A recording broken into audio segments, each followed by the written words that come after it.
আসসালামু আলাইকুম ওয়া রাহমাতুল্লাহ।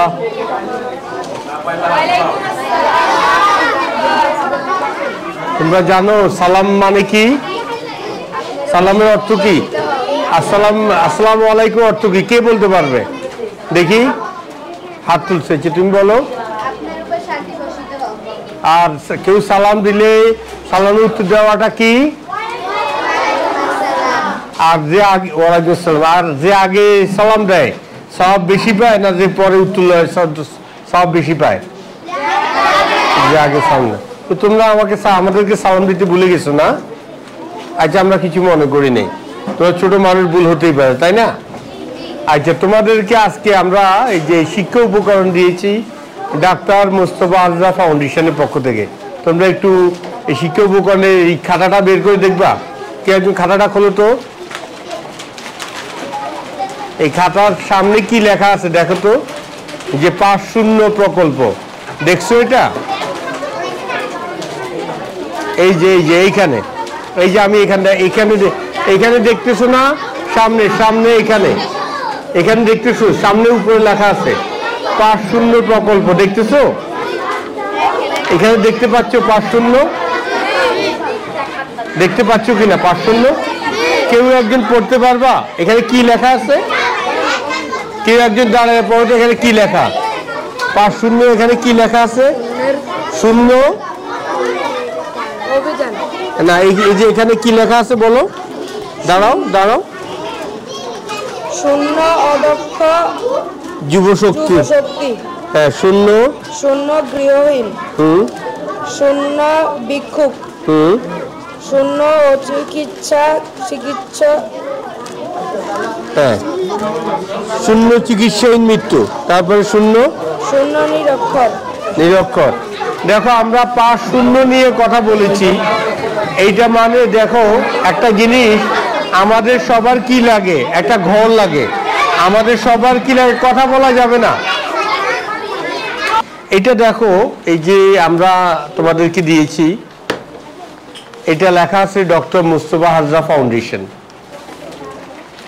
লেখা আছে না প্রত্যেকটা ইয়েতে? মুস্তফা হাজরা ফাউন্ডেশন। আচ্ছা, মুস্তফা হাজরা ফাউন্ডেশনের এখানে কেন মুস্তফা হাজরা ফাউন্ডেশন? এই মুস্তফা হাজরা কে তোমরা কি জানো? কেউ কি জানো? হয়তো জানো না।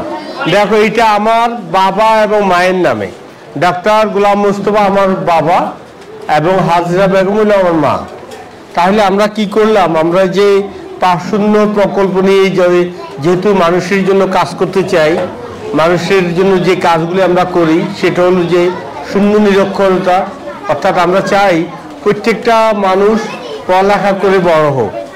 আমরা চাই প্রত্যেকটা মানুষ ভিক্ষাবৃত্তি থেকে বেরিয়ে আসুক। আমরা চাই প্রত্যেকটা মানুষ চিকিৎসা, তার জন্মগত অধিকার, চিকিৎসাহীন মৃত্যু হোক আমরা প্রত্যেকটা মানুষের জন্য। আমরা চাই প্রত্যেকটা মানুষের একটা আবাসস্থল থাকবে। আমরা চাই প্রত্যেকটা মানুষ স্কিল হবে। এই কাজগুলো আমরা যেহেতু করতেছি, করার আগে সবার আগে আমরা এটা নাম দিয়েছি কি? মুস্তফা হাজরা ফাউন্ডেশন। কেন? বাবা এবং মাকে সামনে রেখে আমরা যেহেতু মানুষের জন্য নিজেদের টাকা দিয়ে কাজগুলি করি। আর আমাদের এই কাজগুলো কার মাধ্যমে করা হয়েছে, কেন করা হয়েছে? কার অবদান আমাদের উপরে? কার অবদানে আমরা এত বড় হয়েছি? সবার আগে বাবা এবং মা। সেই জন্যই বাবা এবং মা। দেখো, প্রত্যেকটা মায়ের কথা চিন্তা করো। আর তোমাদের ছোট বোন ভাই বোন আছে না? তারা যদি ডান সাইডে প্রস্রাব করে দেয়, মা কি করে? বাম পাশে নিয়ে যায়। বাম পাশে প্রস্রাব করলে মায়ের লাস্টে বুকের উপরে রেখে হলেও বাচ্চাকে ঘুম পাড়ায়, তাই না? তার মানে বাবা আমাদের জন্য কত কষ্ট করে, তাই না? বাবা সকালে বেরিয়ে যায় কিছু না কিছু এনে আমাদের বাসায় গেলে খাওয়া দাওয়া, এই রুটি রোজগারের বন্দোবস্ত করে দেয়। আমরা কি খাবো, কি পরবো, এই জিনিসগুলো বাবা সবসময় কষ্ট করে না? মা ঘরে কাজ করে, বাবা বাইরে কাজ করে। আমরা যা কিছু পৃথিবীতে অর্জন করি, এটা তো বাবা মা আমাদের মেইন কল্যাণের কারণ, তাই না? এই জন্য আমরা যদি বাবা মাকে নিয়ে এই কাজগুলি করার চিন্তা করি, তাহলে আমরা সবাই তো তোমাদের চিন্তাটা থাকা উচিত না যে আমরাও বড় হয়ে বাবা মাকে নিয়ে কাজ করব, বাবা মাকে নিয়ে স্বপ্ন দেখব এবং বাবা মাকে সামনে রেখে এলাকার মানুষের জন্য অনেক কিছু করব। আমাদের এরকম বড় হওয়ার স্বপ্ন নাই?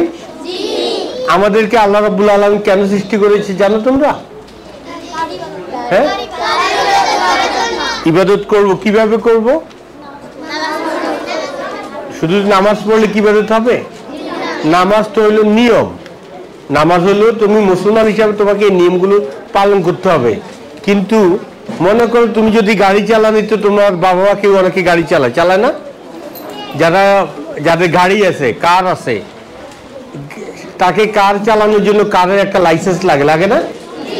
তাকে কিছু নিয়ম মেনটেন করতে হয়।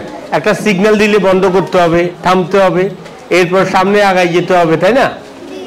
আবার একটা প্রবলেম হলে তাকে তার লেন যদি বামে হয়, বাম পাশের লেন দিয়ে যেতে হবে, ডান পাশের লেন দিয়ে যেতে পারবে?